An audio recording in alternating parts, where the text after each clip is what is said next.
IMF نے PIA اور حکومتی ملکیتی اداروں کی نجکاری کا پلان طلب کر لیا۔ حکومتی دستاویزات کے مطابق PIA کی نجکاری کے لیے بینکوں اور حکومت کے درمیان قرض ٹرم شیٹ پر IMF کو بریفنگ دی جائے گی۔ ذرائع کے مطابق PIA کی نجکاری کے لیے کمرشل بینکوں سے 12% تک شرح سود پر ٹرم شیٹ ایگریمنٹ ہوگا۔ کمرشل بینکوں سے قرض ٹرم شیٹ معاہدے طے پانے پر بینکوں سے NOC ملے گا۔ IMF کو ڈومیسٹک فائنانس، حکومتی گارنٹیز سمیت ہیلتھ اور ایجوکیشن سیکٹر کے اخراجات پر بریفنگ دی جائے گی۔ ٹیکس پالیسی، ایڈمنسٹریشن اور ریونیو پر FBR کے وفد سے مذاکرات ہوں گے۔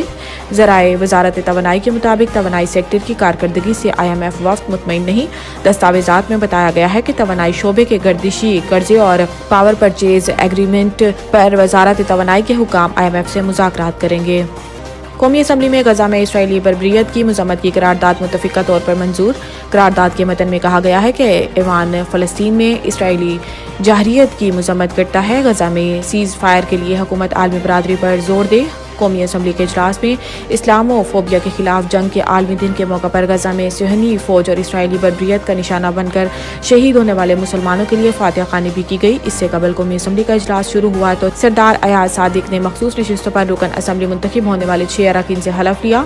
بعد ازاں قومی اسمبلی کا اجلاس غیر معینہ مدت کے لیے ملتوی کر دیا گیا۔ امریکی ایوان نمائندگان میں پاکستانی الیکشن اور جمہوریت پر سماعت مقرر۔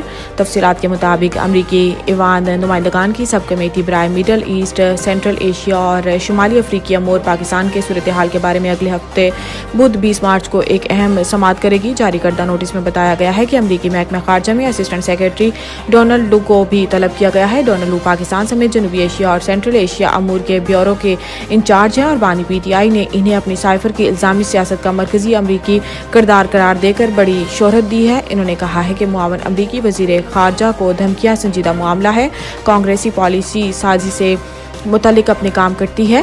عمران خان نے ڈونلڈ لو پر الزامات سے متعلق سوال کے جواب میں انہوں نے کہا ہے کہ یہ الزامات جھوٹے ہیں۔ ڈونلڈ لو کی دی گئی دھمکیوں کو سنجیدہ لیتے ہیں اور یہ معاملہ بھی کانگریس میں زیر بحث آئے گا۔ پاکستان کا جعلی کرنسی کی روک تھام کے لیے پلاسٹک کرنسی لانے کا منصوبہ۔ ذرائع کے مطابق IMF حکام کو FBR اصلاحات، ٹیکس وصولی اور دیگر امور پر بریفنگ دی جائے گی۔ رواں مالی سال ٹیکس وصولی میں کمی پر مزید فوری اقدامات پر بریفنگ بھی دی جائے گی۔ ذرائع کا کہنا ہے کہ اسٹیٹ بینک کے حکام جعلی کرنسی کی روک تھام کے لیے نئے پلاسٹک نوٹ جاری کرنے کے پلان پر IMF وفد کو بریفنگ دیں گے۔ اس طرح کے کرنسی نوٹ مشرق بعید کے ممالک اور سوئٹزرلینڈ میں استعمال ہو رہے ہیں۔ اس کے علاوہ IMF کو اقوام متحدہ کے انسداد کرپشن کنونشن کے ماتحت ملکی رپورٹ جاری کرنے پر بھی بریفنگ دی جائے گی۔ IMF نے پاکستان سے انسداد کرپشن کے اداروں کے استعداد کے بارے میں ماہرین سے رپورٹ تیار کرانے کی شرائط رکھی تھی۔ ذرائع کے مطابق IMF کی اس شرط پر عمل درآمد وزارت داخلہ اور وزارت قانون نے کرنا ہے۔